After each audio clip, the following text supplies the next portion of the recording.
날씬해도 비만일 수 있다는 사실 알고 계신가요? 모든 병의 원인이 되는 내 몸속 비만 세포와 혈액 속 찌꺼기를 관리하고 싶다면 동국대 일산병원 오상우 교수의 명쾌한 강연에 집중해주세요.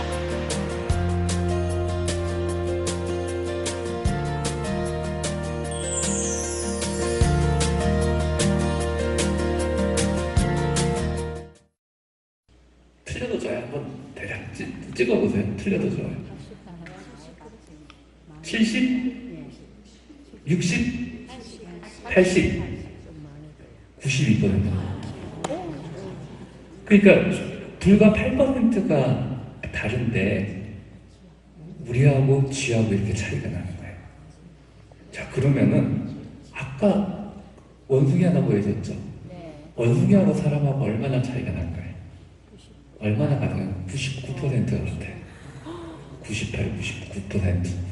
그러니까 불과 1%의 차이가 유전자의 1% 차이로 사람하고 원숭이하고를 가르는 겁니다. 그러니까 무슨 이야기냐면은 유전자가 조금만 차이가 있어도 여기 앉아 계신 분들끼리 다 차이가 나는 거예요. 그러면 유전자가 무지무지 중요하죠.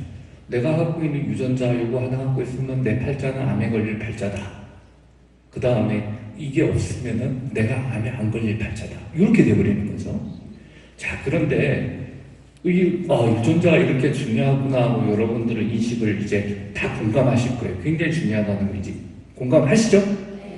자, 그런데 요거 하나 또 재밌는 거 보여드릴게요. 자, 이게 아담과 이브입니다. 근데 아담과 이브는 가만히 보면 유명한 그림을 보면은 전부 백인이에요. 자, 그러면은 아담과 이브가 백인이면은 아담과 이브가 백인이면은 우리가 아담과 이브가 맨 처음에 어디서 시작됐을까 하면은 유럽에 있는 어느 지역이어야 되잖아요. 그죠? 우리가 그 기독교가 나온 걸 보면은 아니면 이스라엘 지역이나 예루살렘 지역이나 그 근처여야 될 거잖아요. 그런데 연구를 해봤더니 우리 인류의 조상, 우리가 흔히 말하는 아담과 이브는 어디부터 시작을 했냐 했더니 바로 아프리카 요 지역이에요. 아프리카의 요 지역. 그러니까 이 그림이 잘못됐어요. 정확하게 이야기하자면 얼굴 까매야 돼요. 흑인이어야 되죠. 근데 그럼 우리 조상이 이렇게 있는데 우리 얼굴은 약간 노란색이잖아요. 근데 그럼 우리 인류가 어디로 왔을까 하고 제가 조사를 해봤어요. 그랬더니 옛날에 고고학자들 연구해놓은 그림이 있어서 이 그림을 갖고 추적을 해봤더니 이렇게 올라와요. 우리 중국이나 한국 쪽으로 간 사람들 이렇게 올라와서 이 중앙아시아 쪽으로 가요. 중앙아시아에서 이렇게 일부는 인도 쪽으로 가고 일부는 이렇게 올라와서 중국이나 한국으로 가요. 자, 근데 여기 재미있는 건 중앙아시아에서 일부는 이렇게 북유럽으로 가요. 자, 방금에 피부색 이야기했는데 피부색이 보면 아프리카는 까맣고 인도는 약간 완전히 까맣지 않은데 좀 까맣고 북유럽은 하얗고 우리 아시아인들은 약간 노란색. 이게 어떤 차이가 있을까? 되게 궁금하죠. 주상은 똑같은데 왜 이렇게 됐을까? 근데 저는 제일 흥미로운 게 뭐냐면은 우리하고 똑같은 조상에서 나갔다는 이 북유럽에 있는 사람들하고 우리하고 왜 이리 피부색이 차이가 날까? 북유럽 가면요 얼굴에 사람들이 다 근데 그 이동하는 기간에 유전자가 바뀌었을 것 같지는 않거든요. 유전자가 바뀌었으면은 이렇게 피부색이 이렇게 뚜렷하게 다를 이유가 없잖아요. 근데 연구 결과에 의하면은 이런 거예요. 우리가 앉아있는 분들도 유전자가 조금씩 차이가 난다고 방금 전에 말씀을 드렸잖아요. 그런 게 북유럽에 갔더니 북유럽은 햇빛이 안 비치는 달이 몇 달 있다가 또 햇빛이 한참 비치는 백야기간이 며칠 있다 이러다 보니까 얼굴이 이 햇빛 안 비치는 동안에 사람이 피부가 이 햇빛을 안 받으면은 우리 몸에 비타민 D라는 게 활성화가 안 돼요. 활성화가 안 되면은 뼈가 잘 부러지고 그 다음에 골골하면서 빨리 죽는 경우가 많거든요. 그 다음에 이쪽에 그래서 얼굴에 하얘야 돼. 비타민 D를 그러니까 활성화가 안 되게 햇빛이 없는 기간에 조금만 햇빛만 받으라도 몸 안에 비타민 D가 활성화될 수 있게 얼굴이 까마면 그게 안 되거든요. 자외선이 이 피부 안으로 안 들어와서. 그래서 조금이라도 햇빛이 쪼이면은 금방 비타민 D를 활성화시킬 수 있게 얼굴이 하얘야 되고, 이 인도 쪽으로 가는 사람은 햇빛이 너무 강하게 찌면은 피부암이 잘 걸려요. 그러니까 그 사람들이 빨리 죽는 거죠. 그러면은 우리 같이 중간 기후에 온 사람은 또 우리 적절하게 사계절이 있고 이러면은 우리 피부는 우리 환경에 굉장히 맞춰서 우리가 살아남을 수 있게 진화된 거라고 보시면 될 것 같아요. 그러면은 이 이야기를 정리를 하자면은 좀 복잡하게 말씀드리는데 간단하게 정리하면 유전적인 것도 굉장히 중요한데 우리가 환경에 의해서 우리가 적응하는 것 이것도 못지않게 중요하다는 이야기가 되는 거죠. 그래서 그러면은 결론적으로 이야기하자면은 유전자 굉장히 강한 힘인데 유전자만 가지고 그 모든 게 다 설명이 안 되는데 이 환경적인 요인들이 설명이 가능하다는 이야기를 드리고 싶었는데 왜 그러냐? 왜 그러냐? 초반에 좀 복잡한 말씀드려서 죄송한데 왜 그러냐 생각해 보면은 여러분은 1950년대 제가 1980년대 인턴 레지던트를 했었는데 90년대 출간하고 그때만 하더라도 우리나라에서 제일 많은 병이 뭐였는지 아세요? 결핵, B형 간염이면 간암, 위암, 담배 많이 폐암이었거든요. 근데 어느 한순간에 요즘 제일 많은 게 뭐예요? 대장암, 유방암, 심근경색증, 고혈압, 당뇨병. 방금 전에 말씀드린 여러분들이 가지고 있는 이런 병들이란 말이에요. 그러면 이 몇십 년 동안 유전자가 바뀌었나요? 안 바뀌었죠. 바뀔 리가 없죠. 그러면 여러분들이 지금 알고 있는 병은 이런 유전자를 갖고 있다가 생활 습관이 바뀌고 환경이 바뀌어서 생긴 병들이에요. 그러면 생활 습관 바뀌고 환경 바뀐 걸 어떻게 극복해서 이런 질병을 해결해 나갈 것인가? 오늘 그 이야기를 해드리려고 그래요. 오늘 그 이야기가 주라는 이야기를 해드리려고 그랬는데 우리 인류가 대단했던 것 같죠. 원시 시대 때 보면 이런 사냥했다고 그래요. 근데 우리 인류 이렇게 사냥한 적 없다고 그럽니다. 고고학자들이 조사를 했는데요. 사냥은커녕 어떠했냐면은 이런 동물을 자기들끼리 싸워서 죽잖아요. 죽고 나면은 자기들끼리 먼저 먹어요. 먹고 나면 찌꺼기 남는 거 있죠. 인류는 가서 우리 조상들이 현명했어요. 굳이 이렇게 하다가 잡으려다 죽을 이유 없잖아요. 그냥 하다가 남은 고기 가서 긁어 먹고 하는 게 우리 인류 조상의 모습이었다고 합니다. 자, 그런데 우리 인류 조상이 이렇게 지냈다고 하는데 그래서 우리 인류 조상들의 꿈은 이렇게 동굴 벽화들 보면요 전부 사냥하는 거예요. 뭐든지 잡아서 이렇게 해결하려고. 근데 우리나라 위에 거는 외국에 있는 벽화고 우리나라 벽화는 바다에 가서 뭐든지 잡아서 포항 지역에 뭐든지 울진 지역에 있는 벽화죠. 뭐든지 잡는 거예요. 근데 이것을 자기들이 많이 해서 그런 것보다는 하고 싶었던 거예요. 그래서 이 고기 잡아서 이렇게 먹고 싶었던 건데 근데 이런 사람들이 갑자기 한번 이런 적이 있다고 그러더라고요. 이러다가 갑자기 이렇게 추운 빙하기가 왔어요. 빙하기에 살아남아야 돼요. 살아남으려면 어떻게 해야 되죠? 몸 안에 에너지를 무지 많이 저장을 해야 되잖아요. 근데 몸 안에 에너지를 뭘로 저장하죠? 지방으로 저장하잖아요. 그 지방으로 저장을 하는 능력을 이런 때 살아남기 위해서 지방으로 무지 저장하는 능력을 키웠고 저장 못하는 사람들은 그런 유전자가 없는 사람이 다 죽었다가 지금 남아있는 분들은 이런 데를 겪어온 조상들이기 때문에 조상들의 후예들이기 때문에 이런 유전자, 살찌는 유전자를 조금씩 다 갖고 있는데 주변 환경이 막 변하는 바람에 여러분들은 당뇨병, 고혈압, 암, 그 다음 심근경색증을 갖게 된 겁니다. 자, 이제 정리가 되셨죠? 그런 이야기 좀 드리고 싶어서 그랬고요. 그래서 우리는 이렇게 진화해 왔다고 보시면 될 것 같아요. 자, 그러면은 이제 좀 딱딱한 이야기 좀 끊고요. 여러분들 요즘 먹을 때 제일 먹지 말라는 게 뭐예요? 탄수화물 먹지 말라고 그러잖아요. 어떻게 생각하세요? 탄수화물 먹지 말라는데 근데 우리 10년, 20년 전에 여러분들 뭐라고 그러셨어요? 밥심으로 살자고 했어요. 밥심 중요하잖아요. 그죠? 동의하시잖아요. 근데 밥심으로 살아왔던 우리 한국인한테 갑자기 탄수화물 먹지 말라는 이 말도 안 되는 이야기들을 하고 있는 사람들의 정체가 무엇일까? 정말 가끔 보면 깜짝깜짝 놀래요. 옛날에 그런 적 여러분 기억나세요? 밥 먹고 나서 물 먹지 말라고. 그거 지키는 분 계세요 혹시? 지키세요? 그래서 밥 먹을 때 물 먹지 말라는 소리를 누가 했다고 그래서 도대체 어떤 인간이 했는지를 제가 막 뒤졌는데 아직까지 범인을 못 찾았어요. 밥 먹을 때 왜 물을 안 먹어야 되는지 도저히 모르겠어요.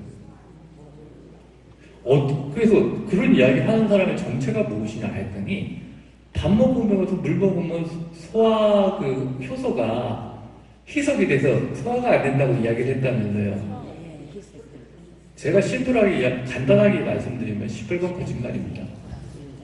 여러분들이 소화가 될 때 소화 효소가 희석될 정도로 그러면은 밥 먹고 나서 우리 페트병 물 이렇게 큰 거 있잖아요. 요거 하나 드시면 그 정도 먹으면 소화 효소가 그렇게 될 거예요. 그렇지는 않습니다. 그거는 누군가가 여러분들이 귀를 솔깃하게 하려고 이야기를 많이 하는 거죠. 요즘 죄송하지만 그런 이야기들이 너무 많아요. 방송에 나와서 말도 안 되는 이야기들을 하는 겁니다. 그런데 재밌는 게 뭐냐면요. 말도 안 되는 이야기를 해야 그 사람이 주목을 받아요. 그래서 여러분도 듣다가 뻔한 이야기하면 귀에 하나도 안 들어와요. 물 먹지 마? 나 지금까지 물 먹었는데 큰일 나겠네? 또 그분들이 말 되게 잘해요. 이거 먹으면 당뇨병에 걸리고요, 암에 걸리고요. 그 다음에 두 번째 제일 많이 나오는 게 이 케이블 방송에 무슨 홈쇼핑 가면은 이 듣도 보도 못한 외국에서 식물이 하나 나와요. 이걸 추출한 건데 요거 먹으면은 요거 먹으면은 암 예방되고 당뇨병 예방된대요. 깜짝깜짝 이걸 어떻게 알 수 있을까? 근데 이제 KBS 와서 타 방송국을 욕할 수는 없고요. KBS가 이상한 일 하나 했던 거 말씀드려도 될까요? 옛날 생로병사의 비밀에 그런 게 있었어요. 갑자기 반신욕 여러분 하세요? 안 하세요? 좀 오래되지만 반신욕을 이렇게 하는 게 있었어요. 근데 반신욕을 하는 게 있어가지고 이거 지금 방송 안 나가는 거죠?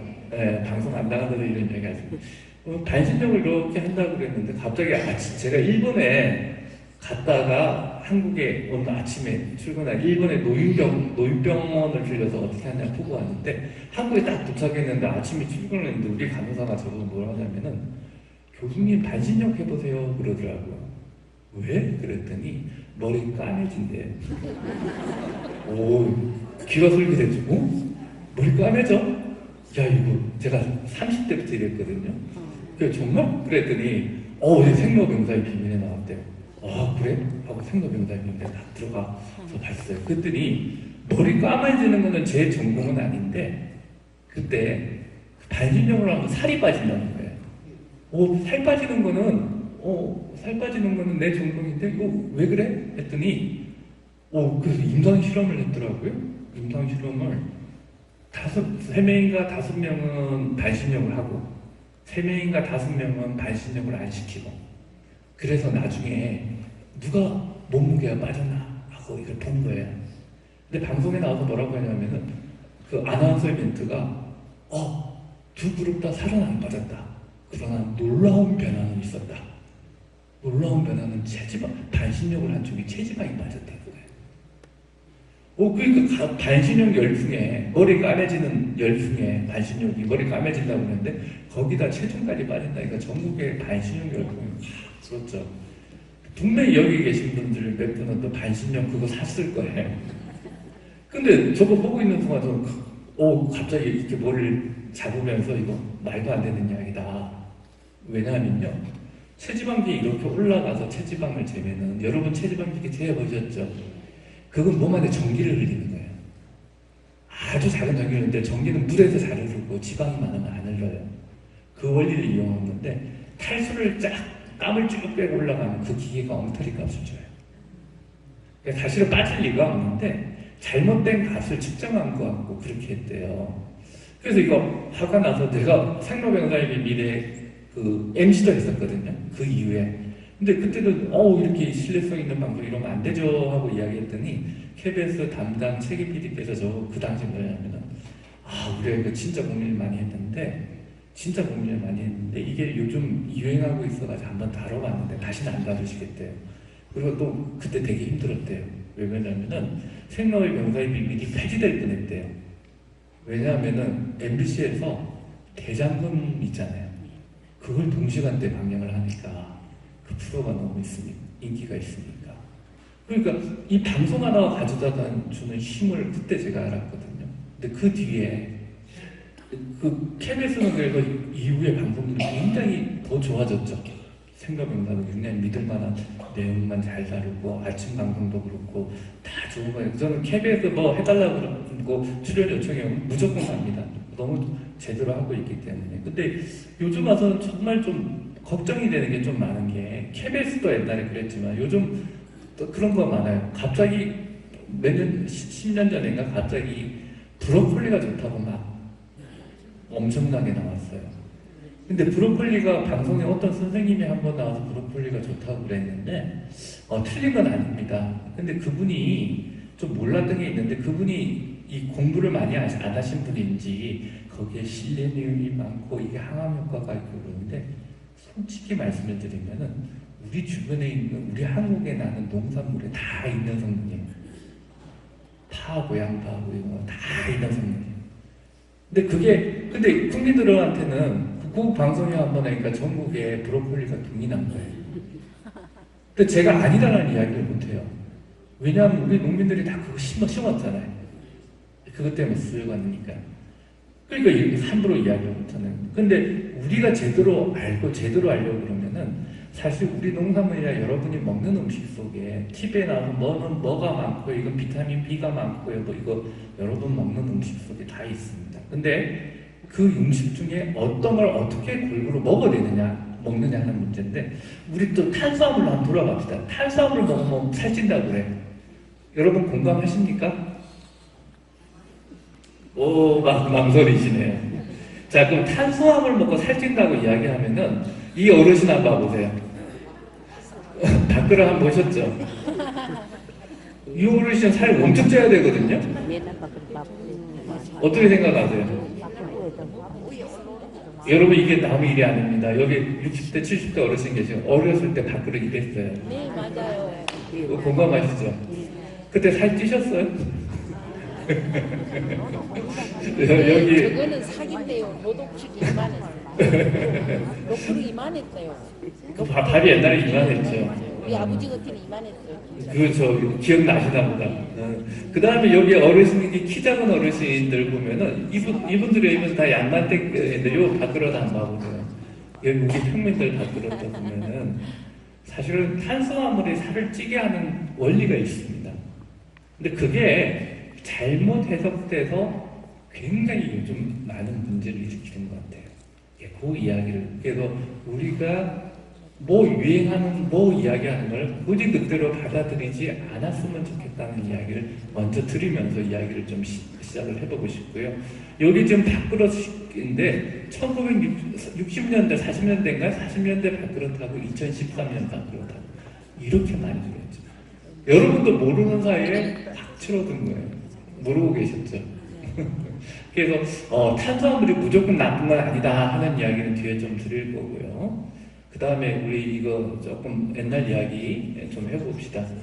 이게 옛날에 기생충 이런 거 많았죠. 요즘 많이 없어졌고요. 요 이야기는 간단하게 넘어갔습니다. 요즘은 우리의 사망 원인이 봤더니 사망 원인 1위가 뭐죠? 옛날에는 비형 간염 이런 것들, 결핵 이런 게 사망 원인 1위였거든요. 어느 순간 없어졌는데 여러분들은 암이 사망 원인 1위라고 그랬는데 조금 겁나는 이야기 하면은 여기 계신 분들 중에 4명당 1명, 여기 100명이 계시다 그러면은 암이 1위 아니에요. 여기서 25명 이상은 암으로 죽습니다. 정말 암으로 죽습니다. 근데 옛날에 흔했던 암은 단원해가지고 담배 많이 피워서 폐암, B형, 만형, 간암 이런 암이거든요. 근데 요즘 암이 바뀌었어요. 주변에 어떤 암이 많죠? 대장암 많죠. 혈액암. 혈액암도 그것도 많죠. 요즘 많이 늘었다고. 그 다음에 여성들이시니까 유방암, 자궁도 그렇고. 그 다음에 자궁 내막암, 신장암, 갑상선암, 남성들 전립선암 이게 많아졌어요. 근데 우리나라에 왜 암이 이렇게 갑자기 늘었을까요? 고기 1등 원인은 뭐냐면은 여러분이 오래 살아야 거예요. 암 발생의 1등 원인은 오래 사는 거예요. 근데 2등 원인은 옛날보다 암이 패턴이 바뀌어버렸어요. 그런데 재밌는 거는 옛날에 담배를 피우면 발암물질을 피웠고요. 그 다음에 간암이나 이런 거는 그 B형 간염에 안 걸리게 예방접종을 하면 해결이 됐는데요. 네, 맞아요. 요즘 암은요, 요즘 여러분들이 많은 방금 전에 말해주셨던 암은 여러분들이 유전자를 갖고 있는 것뿐만 아니라 유전자는 어쩔 수 없어요. 근데 생활 습관이 사실 이 병을 일으켜요. 방금 전에 밥그릇 얼마나 바꿨는지 보셨죠? 바뀌었는지. 여러분들 간단히 생각해 보세요. 제가 70년대 그 학생 때, 그 다음 70년대 초등학교 중학교생이었을 때 1등 하면 어머니께서 짜장면 시켜주셨어요. 맞아요. 기름이라고는 짜장면, 라면 비쌌어요. 기름이라는 걸 먹어본 적이 없어요. 제 어릴 때 그런 거 있잖아요. 밥에다가 참기름 이렇게 조금 얹어서 이렇게 간장 넣어서 비벼 먹으면 되게 혼났어요. 할머니한테. 손주라고 그래도 챙겨주셨는데 먹는데 참기름 비싸니까 많이 붓지 마. 이거 달고 하셨거든요. 근데 여러분 길거리 지나가다가 몇천 원짜리 그 1,000원, 2,000원짜리 김밥 사 먹는데 참기름 잔뜩 발라져 있어요. 그러니까 여러분은 지금 여러분도 모르는 사이에 밖으로부터 시작해서 너무나 많은 게 바뀌어 있는 거예요. 근데 바뀌어 있는데 내가 바뀌어 있는 게 내 건강에 어떻게 영향을 미치는지에 대해서 오늘 조금 알고 가셔야 되고 그걸 해결해야만 지금 이런 여러분들을 사망으로 이끌고 지금 여러분을 괴롭게 하고 또 의료가 발전되니까 옛날에 안 걸리면 나 죽겠지 하면 그냥 죽어버리는데 요즘 어떻게든 살려요. 그러면은 그 삶의 기간이 또 길어지고 사망이 줄어드니까 그 합병증으로 많은 분이 고생을 하시니까 그걸 어떻게든 줄여서 조금이라도 건강하게 노후를 보내면서 삶을 갈 수 있느냐 하는 문제를 오늘 같이 이야기하려고 합니다. 그게 비만이나 대사증후군 치료하는 거하고 별로 안 달라요. 그 원리를 조금 말씀드리려고 제가 이걸 꺼냈고요. 대사증후군이었는데 이 대사증후군이라는 게요. 말이 어려워가지고 맨 처음에 대사증후군을 한국에 들여오는데 제가 굉장히 중요한 역할을 했어요. 여러분들 국민건강보험공단 검진하시면 대사증후군 하고 나오잖아요. 그 안에 넣도록 정말 노력을 많이 했어요. 제가 공단도 설득하고 이거 있어야 된다고 공단도 받아들여서 이걸 하는데 대사증후군에게 왜 이렇게 중요한가 한번 설명을 드리면 이게 기준인데 이건 넘어가시고요. 그냥 보면은 뚱뚱한 사람이 이렇게 이런 거예요. 당뇨병 있는 사람이 당뇨병만 있으면 좋은데 혈압도 갖고 있고 콜레스테롤도 나쁘고 그 다음에 비만하기도 해요. 그래서 이게 하나만 오는 게 아니라 이게 섞여서 가는 거예요. 근데 섞여서 가는 질병 중에 여러분 콜레스테롤 높으신 거 있죠? 그거는요 콜레스테롤 유전적인 요인이 좀